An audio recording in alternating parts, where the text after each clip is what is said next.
Hey, guys, my name is Paula Sun, but you can call me the Change Navigator. I mean, that's why you clicked on the podcast because of the name, right?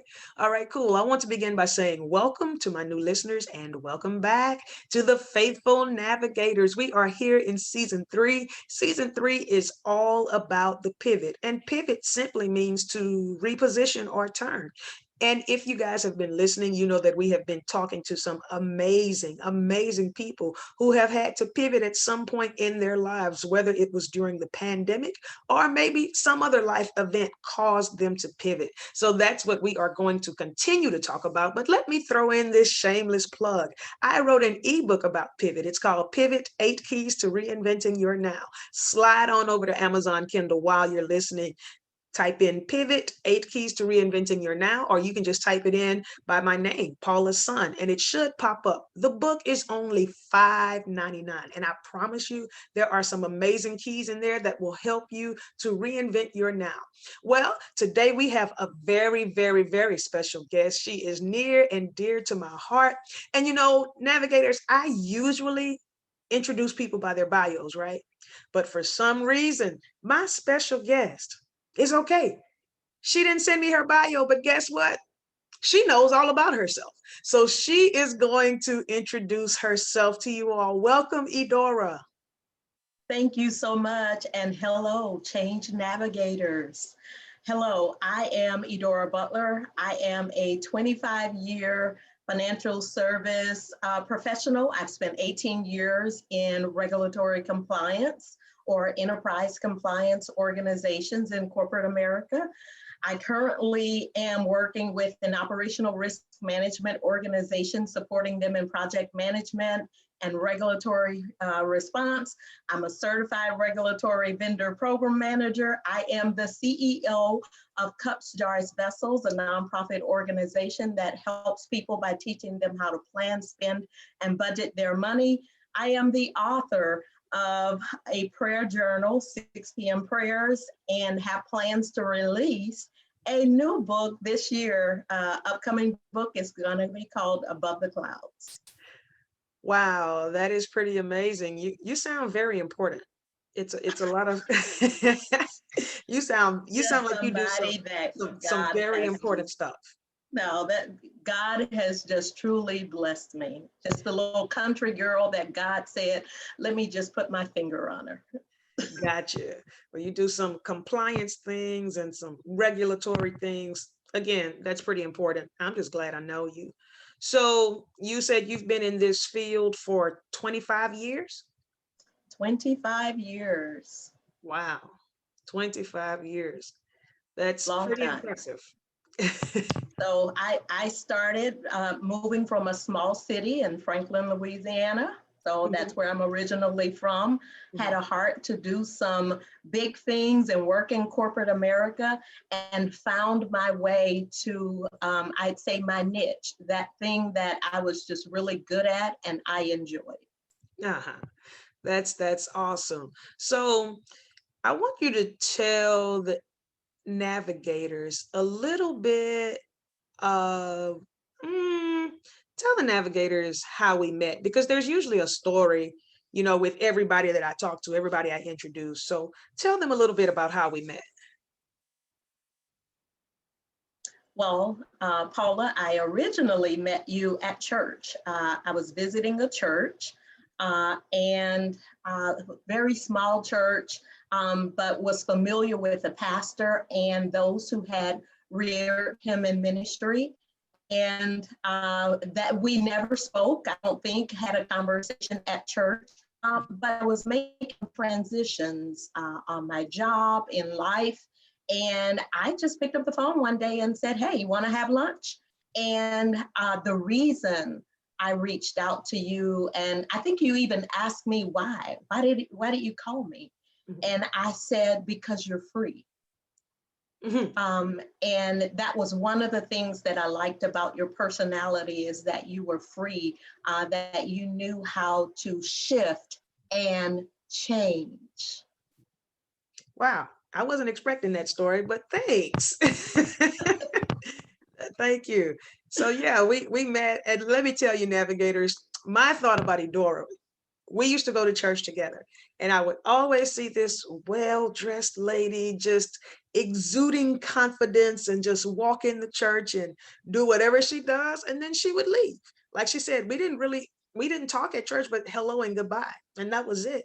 But I just saw this amazing lady that just exuded confidence, and she just looked like business. She looked like she knew what she was doing, even when she walked into the house of the Lord, even just looking at her in a worship service. So we just connected like that. So okay, enough about our little small talk and how we connected.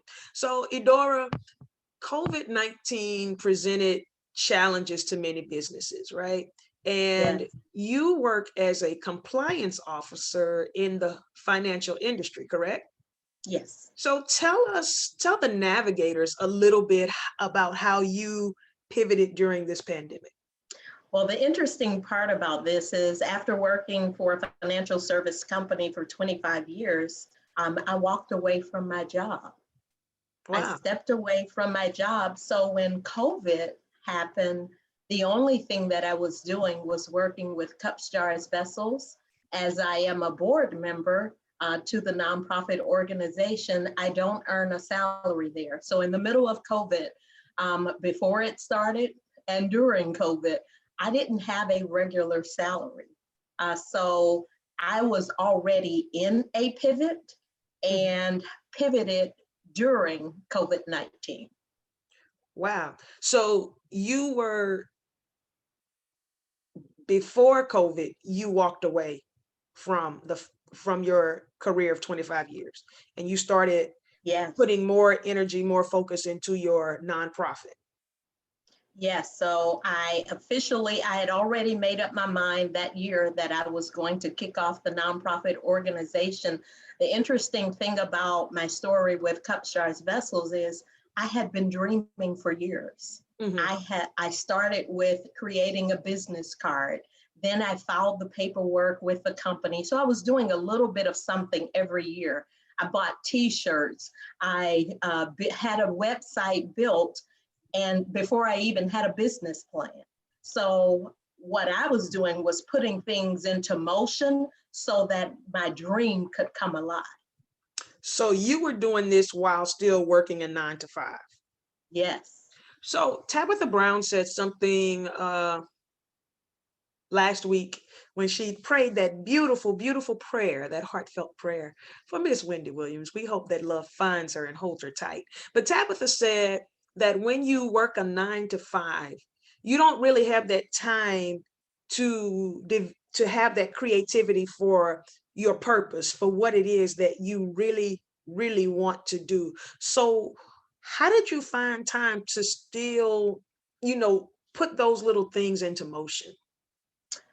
Well, when there is a passion that's burning on the inside of you, you could go to work every day and do something that you're very good at. But when you come home, at some point, you want something that you can say, it's mine, it's my baby. Mhm. I've been helping people push their dreams.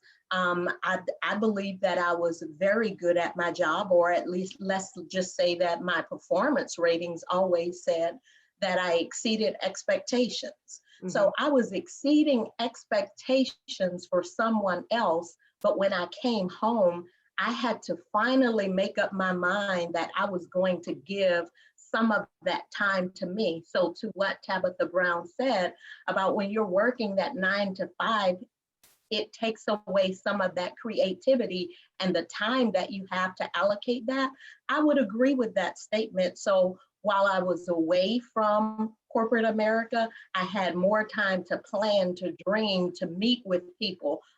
But now I'm back into the corporate environment, and now I'm back into that fight of, okay, now that you've worked from 8 to 5, okay, how much time do you have this evening to allocate to Cup Stars Vessels, to writing, to those other things that I have desire to do? Gotcha.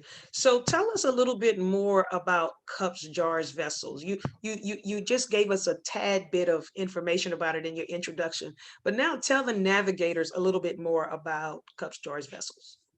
So we're a nonprofit organization. We help people plan, spend, and budget their money. And I know oftentimes people want to say, well, you're a compliance professional or your background has nothing to do with finance. You work at a financial services industry, but you never worked on the finance side. So why this? Well, I took my own life experiences and said, you know what? I see an area that I'm lacking in. And once I was able to improve, once I improved, I looked around me and I started looking at my circle. I started looking at my neighborhood. I started looking at my family, and I had tools that they didn't. And so because of that, I decided, you know what, this is an area that I can help someone else in. If I can pull myself up, someone else can pull themselves up too. And it was just about taking information that was readily available. I chose to do it as a nonprofit organization because I believe that we just need information. And if we're given just a little bit of a push, we can help push someone else into their destiny. And I say that because that's what I needed. All I needed was just a little bit of a push. So I'm just trying to give back through Cups, Jars, Vessels what I felt I needed. That's awesome. Giving back by giving back what you felt you needed. That's pretty awesome. Um, you also told us in your introduction that you wrote a book. Tell us a little bit about tell us a little bit about the book and what inspired you to write the book. So last year I turned 50 years old. Yay! So with turning 50 and being in the middle of COVID-19, I was looking for ways of how I could celebrate. And so I really wanted to be thoughtful about how I celebrated. And I thought about, well, you could have just a small gathering at your home, or you could go to dinner and, you could wear masks. And I decided that, you know what, the reason that I'm here today is because of prayer. And so what I decided to do was write a prayer journal for my 50th birthday in honor of my mother. And as I thought about prayer, well, I learned prayer from my mom every day at 6 o'clock. You already knew if you were at our house, you better get on your knees because everybody's going to pray. And so I'm grateful for that rearing, for that foundation, because it's helped me to sustain who I am and I believe where I'm going in life. So the title of the book is called 6 p.m. Prayers. Yes. So I have a question for you. Yes. So since if people were at your house and they knew at 6 o'clock you would hit your knees, do you still do that to this day? Do you still find time to pray at 6 p.m. or, make a conscious effort at that time? Not at 6 p.m. So the 6 p.m. was in honor of my mom, and it was something that I knew all of my family would remember. Okay. But I do find time to pray. I believe that I have a pretty strong prayer life, but I get up every morning at 6:30 a.m. and I spend time with the Lord, then study the word. And I don't just select 6:30. We all know that when you have a prayer life and God wakes you up in the middle of the night, you can toss and turn, or you can try to turn over and go to sleep. Or there are those times when you have to do what my mom used to do, get up and walk the floor and just have a conversation. Mm-hmm.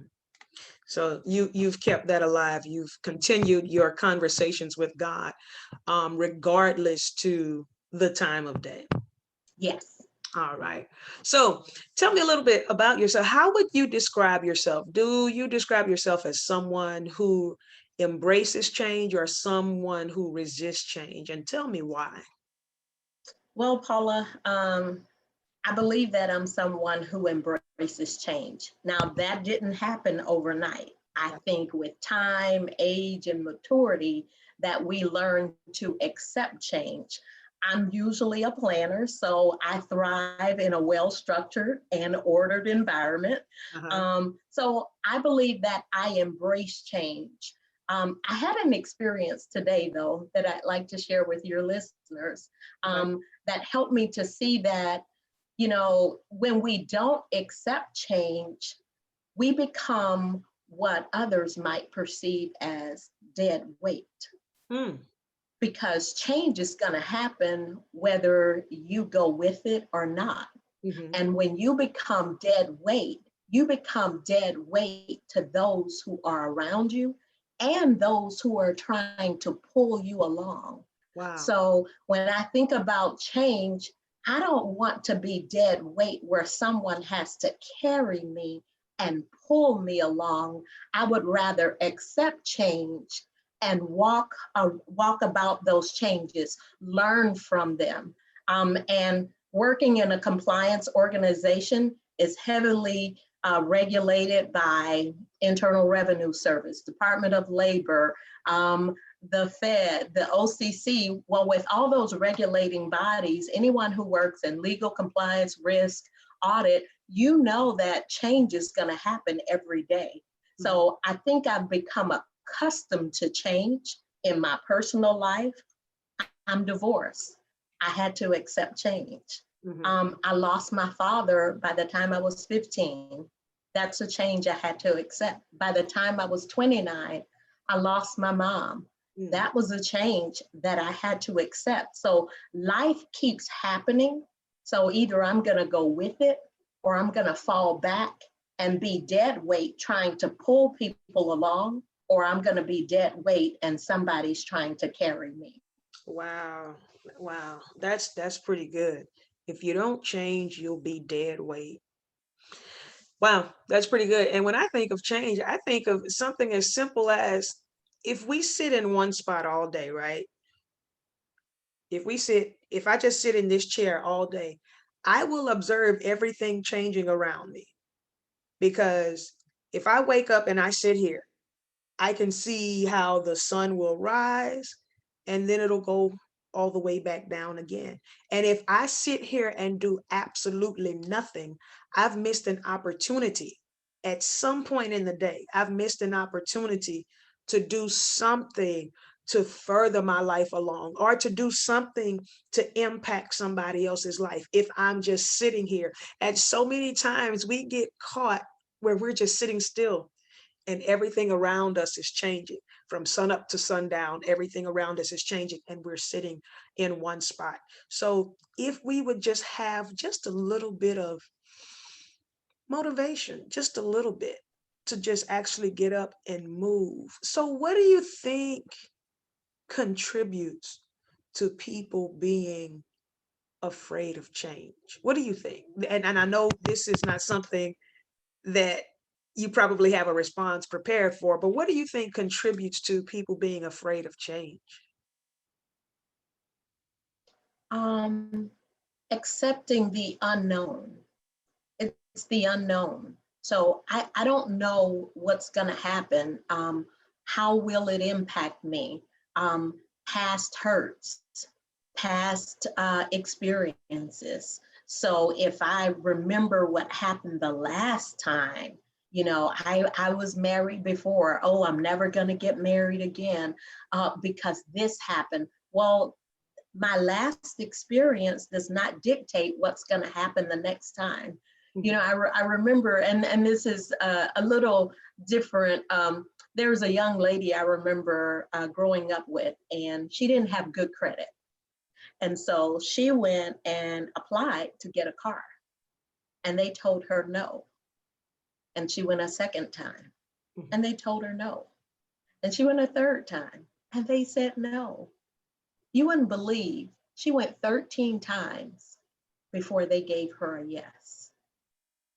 How many people do you know that probably would have given up on 6 and 7? Right. But she had something that was embedded in her heart. One, she had a child she needed to care for. Mhm. So I think it's the unknown, or it's that rejection. It's Mhm. that word that people are afraid of, rejection. If I Mhm. try something new, they might reject me. Mhm. Um, if I walk into a place that I'm unfamiliar with, or move into a neighborhood that's brand new to me, they might reject me. So it causes people to sit and be stagnant. Mhm. Um, and so I believe that the way that we get beyond that is we have to, one, give over our fear to God. Okay, so I know this is not a Christian broadcast. We're talking about change, but I can't help but give you the word. Go ahead. Because the scripture says God has not given us the spirit of fear, but of power, love, and a sound mind. Well, when I'm walking with a sound mind, let's start from the back. If I'm starting with a sound mind and I have power, you talked about the confidence that I walk in. I walk in that confidence not because I know everything or that I have everything or that I have everything figured out, but I know someone who does. Mhm. And so I know that no matter where I go, that God is going to order my steps, and what's for me is going to be for me. And so once we set aside fear, and I would say try it, just try something. Try something for 90 days. You know how I mentioned, I served my employer and gave them lots of time. And you know how you go to work and they give you a process, and within maybe 2 weeks, 30 days, 60, 90 days, that process changes. And then you have to start something brand new. And we just easily shift into that because someone else has the responsibility. But Mhm. what if we were to give ourselves that same 90 days, the same 90 days that the job tells us to do something, and then 90 days it changes? Why don't we give ourselves 90 days? That's good. Give ourselves 90 days to do something, to change, or to do something that we've always wanted to do, or to work on something that towards something that we want to do. So that would be like 90 days of committing maybe an hour or two a day of focusing specifically on that thing and seeing where you are at the end of the 90 days. Correct? Is that what you're Yes, doing? absolutely. Absolutely. That sounds pretty good. So, navigators, if you have something that you want to work on, something that's keeping you up at night, something you have these ideas just popping into your head, I want you to commit to 90 days, 90 days of doing something towards that dream, towards that goal. So, maybe commit an hour a day for 90 days, or if you have 2 hours a day. And, I get that a lot of people are working. So, an hour a day may be more than enough, or 30 minutes a day, whatever it is, commit to doing something for 90 days, working towards your dream, working towards something that you're actually afraid of, but that's your passion, that's your calling. Commit to 90 days to working towards that. And guess what? Come back and let us know. Let the navigators know. Let me know so I can tell Edora that, hey, your plan worked and some people put this into action. All right. Edora, is there something that you are working on in the near future, working on that we should be looking out for in the near future? Well, I'm currently working on my second book. So my first book was a journal. My second will be a full book. Okay. And so it's going to be called Above the Clouds. I'm currently working on that right now. Then with Cups, Jars, Vessels, I've been working on a project for some time, but found myself in a place where I was giving everything to that and other parts of my life was not balanced. So I took some time away and took a break. And so now that I've taken a break, we're getting ready to do some things with Cups, Jars, Vessels again. We're going to start our classes up again, invite some new people in to present and be speakers or present on our training. And then I have another little secret project that I've been working on for quite some time, just waiting to get that geared up so that I have all the funding lined up so that we can roll that out through Cups, Jars, Vessels. Nice. I love it. Yeah, some major things going on, and I can't wait to see it all come to fruition. So, before we go, what message would you like to leave with the navigators who may be a little bit fearful of pivoting into something different? I know you touched on it a little bit more, but just give us a little final message, something you want to leave with them. The message I'd leave with you is I challenge you to commit to fulfilling that one personal dream or desire. Assess how you feel when you start at the beginning of the day. You go to work, how you feel when you complete your job. And when you go home and you begin to work on that dream, did you smile? Were you tired? Was it a chore?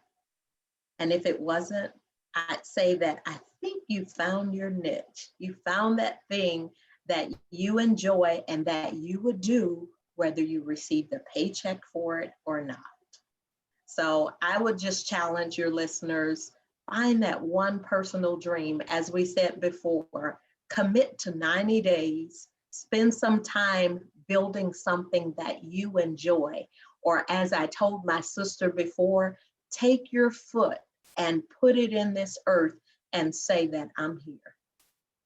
I love it. Put your foot in the earth, like put your foot in the ground, in the soil, and just say, I'm here. I love it. I felt that. It's almost like I could actually picture myself putting my foot in some nice, fresh soil that you're getting ready to plant something in. I could actually Yes, feel that. yes, yes. So, before we go, if there is anybody who would like to make a donation to Cups, Jars, and Vessels, can you let them know how they can find you if they'd like to make a donation or if they'd like to know more about your business? I mean, your nonprofit. I'm sorry. Absolutely. So if you'd like to make a donation to Cups, Jars, Vessels, you can go directly to our website. It's cupsjarsvessels.org.